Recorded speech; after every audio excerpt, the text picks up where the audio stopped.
في البداية نبدأ من الحدث الأخير ده، شايف إزاي المقدمات الفنية لماتش النهارده؟ ماتش لو بيراميدز لعبوا باي مستوى قريب من المستوى اللي لعبوا بيه الماتش اللي فات قدام الاهلي. هتبقى مباراه صعبه جدا عليهم. اسهل حاجه بالنسبه لاي مدرب انه يلاعب نفس الفرقه في وقت ضيق، في وقت قصير، لان الماتش الاولاني ده يعتبر ريفرنس بالنسبه للمدرب. يعتبر يعني عنده ثوابت يقدر ان هو يشتغل عليها. المفروض ان يوريتشيتش عارف الاخطاء اللي وقع فيها، لان كان في اخطاء تكتيكيه كبيره جدا سواء في التشكيل او سواء في اسلوب اللعب اللي هو اختار ان هو يلعب بيه. خاصه اسلوب اللعب اللي هو اختار يلعب بيه بعد ما تقدم، بعد الجول اللي جابه احمد سامي.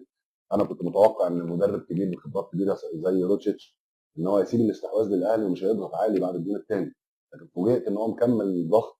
وده سهل على الاهلي حاجات كتيره جدا. لو الاخطاء دي اتعادت النهارده هتبقى مباراه سهله جدا بالنسبه للاهلي. لان الاهلي دلوقتي عنده افضليه، والاهلي دلوقتي عارف كويس جدا ان بيراميدز تحت الضغط. مكسب المباراه الاولى ريح الاهلي كتير جدا، لكن الاهلي كان يستحق ان هو يكسب الماتش الاولاني لانه كان افضل في كل شيء، على المستوى الفردي، على المستوى الجماعي، على مستوى التركيز. لعيبته كانت مركزه بشكل كويس جدا. ماتش حلو وموقف احنا المفروض نبقى مبسوطين منه كلنا. ان في فرقه طالعه جديده بتستثمر وعندها قوه شرائيه كبيره جدا، وفريق بينافس لغايه الاسابيع الاخيره، بينافس على الدوري. آه، احنا المفروض ان احنا نبقى يعني طمعانين ان يبقى في اكتر من نموذج زي بيراميدز. نفسنا ان سيراميكا كليوباترا يخش في نفس الحته، نفسنا ان زد يخش في نفس الحته، نفسنا ان الانديه اللي عندها قوه شرائيه كبيره ان هي مع الوقت تقدر تكون في نفس المكانه بتاعت بيراميدز. اليوم اللي هيبقى عندنا فيه دوري، فيه الزمالك والاهلي والاسماعيلي قوي والاتحاد قوي والمصري قوي والمحله قويه، مع ثلاث اربع انديه من الانديه الخاصه شغالين صح وبينافسوا بشكل صح. العالم العربي كله هيرجع يتفرج على الدوري المصري مره ثانيه، وفي النهايه المتابع هو اللي هيبقى كسبان واحنا كلنا كسبانين. انا اقول لك بكل صراحه، احنا كمحللين في اوقات كتيره جدا بنروح نحلل ماتشات ومش لاقيين كوره نتكلم فيها. مفيش مش سهل ان انت تلاقي حاجات فنيه تعرف ان انت تفصصها وتتكلم فيها. كلنا نفسنا ان الدوري المصري يتطور من الناحيه الفنيه. عندنا امل كبير جدا ان الكوره في مصر دلوقتي بيحصل فيها ثوره، وده يعني ان شاء الله باذن الله هيحصل، لان الكره المصريه محتاجه ثوره في كل حاجه.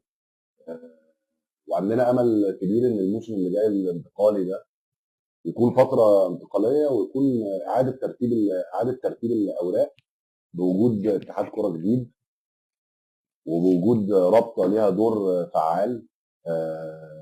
وتكون فعلا رابطه بتمثل الانديه ومطالب الانديه. عندنا امل كبير ان الكره في مصر هتوصل للمكانه اللي هي تستحقها، والمتابع المصري يستحقها، لان احنا عندنا تاريخ كبير جدا. وللاسف زي ما انا قلت قبل كده احنا اهملنا المنتج بتاعنا لسنوات، عشان كده وصلنا اللي احنا وصلنا ليه ده. لكن احنا عندنا برودكت او منتج محتاجين ان احنا نشيل التراب من عليه. محتاجين ان احنا نرجع ننظم نفسنا، وان شاء الله ده هيحصل باذن الله. كابتن ميدو، كزملكاوي بقيت زعلان اللي بيتقال على ماتش الاهلي وبيراميدز مباراة قمة. يعني في برضو احد المعلقين على الماتش اللي فات قال القمة الحقيقية الاهلي وبيراميدز، خلاص يعني كل واحد اللفظ ده كل واحد بتبقى زعلان. كل واحد يقول اللي هو عايزه، من حق كل واحد ان هو يقول اللي هو عايزه.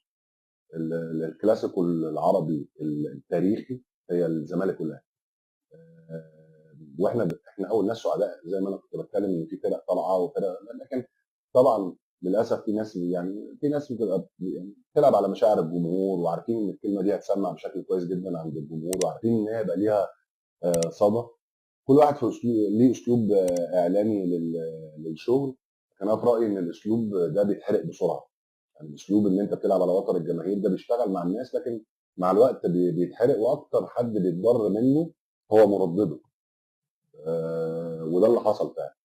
طيب طب مشكلة رمضان صبحي وغيابه عن ماتش الأهلي اللي فات، دلوقتي رمضان بقى موجود، المدرب ممكن يعتمد عليه، وهل بيمثل قوة لبيراميدز لو لعب، ولا ابتعد الفترة اللي فاتت مش ما ينفعش يلعب؟ انا متوقع ان رمضان هيلعب نص ساعه.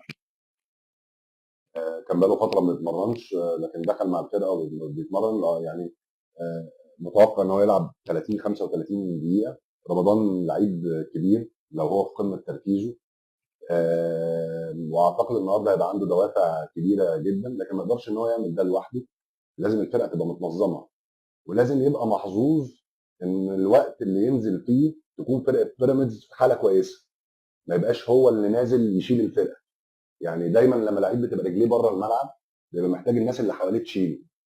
كل دي حاجات احنا مستنيينها، ومستنيين التوقيت اللي يونشيتش هيدفع بيه برمضان. لكن اكيد رمضان وجوده مهم مع الفريق، خاصه في ظل غياب ابراهيم عادل. ماتش الأسبوع اللي فات كان بطاقم تحكيم أجنبي، لكن دايما كان في مشاكل، خاصة ركلة جزاء الشحات. شايف إن النتيجة اتأثرت بالأخطاء التحكيمية، ولا ده النتيجة كانت سير طبيعي للماتش؟ لا لا طبعا ضربه الجزاء ما فيهاش ريحه ضربه الجزاء.